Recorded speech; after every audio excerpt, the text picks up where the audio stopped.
Hello and welcome to See This If. My name is Ben Lewis and in this video I'm looking at Man and the Wasp.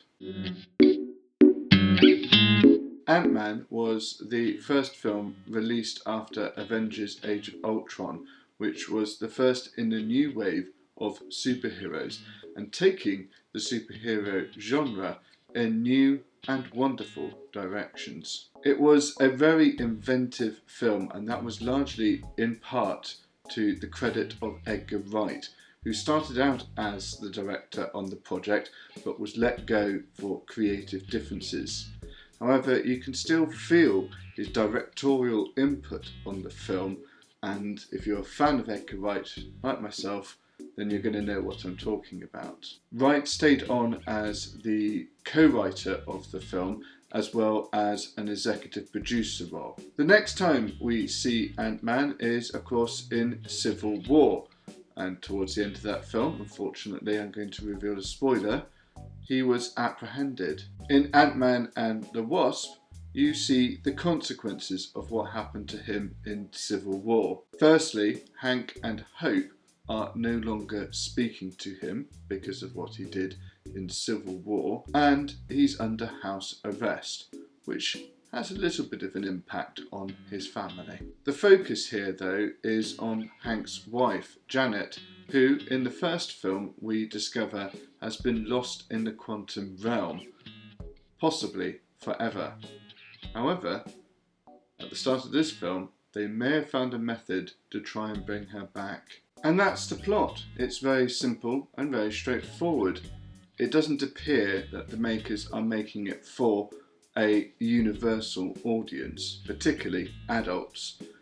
The tone of the film is actually set more towards the age range of Cassie, Scott Lang's daughter, and this starts very early on in the film in a very touching sequence with Scott and his daughter in a tunnel trying to find some treasure.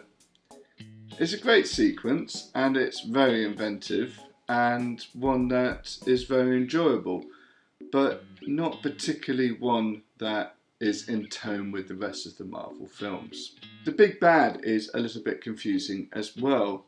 One part of it is Ghost, who is trying to resolve her particular affliction, and the other big bad is a man who wants to steal the technology of Hank and Hope. With the Ghost character, it feels like a little bit of a conversation would resolve the issue that she's got, and they can go on to resolve her affliction later. But of course there wouldn't be that conflict there if they did that. The other big bad, the businessman trying to obtain the technology, is not threatening at all and just feels like it's there for padding. The biggest problem with Ant-Man and the Wasp is, as I've said before, the tone of the film. It's very dumbed down and very condescending and doesn't feel like the rest of the Marvel films. I'm hoping this isn't the direction Marvel wants to go in, playing to a younger audience rather than a more universal one. Maybe it's trying something different. Talking about that, what most people are probably going to watch this film for is the mid-credit sequence and the end sequence.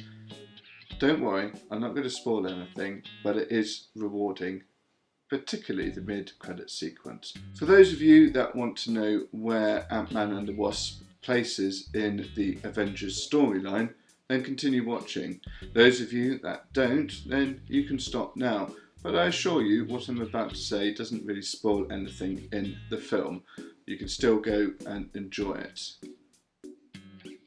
Ant-Man and the Wasp happens just before Infinity War.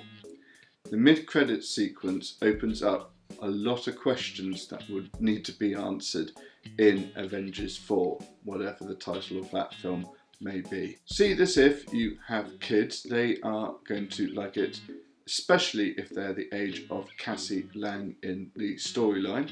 You, on the other hand, will probably feel a bit condescended to and the plot being dumbed down. Marvel make very good films, and if they were aiming this at the kids' audience, then it's a fantastic film. It's very inventive, but there doesn't seem to be much of a call for them going small this time.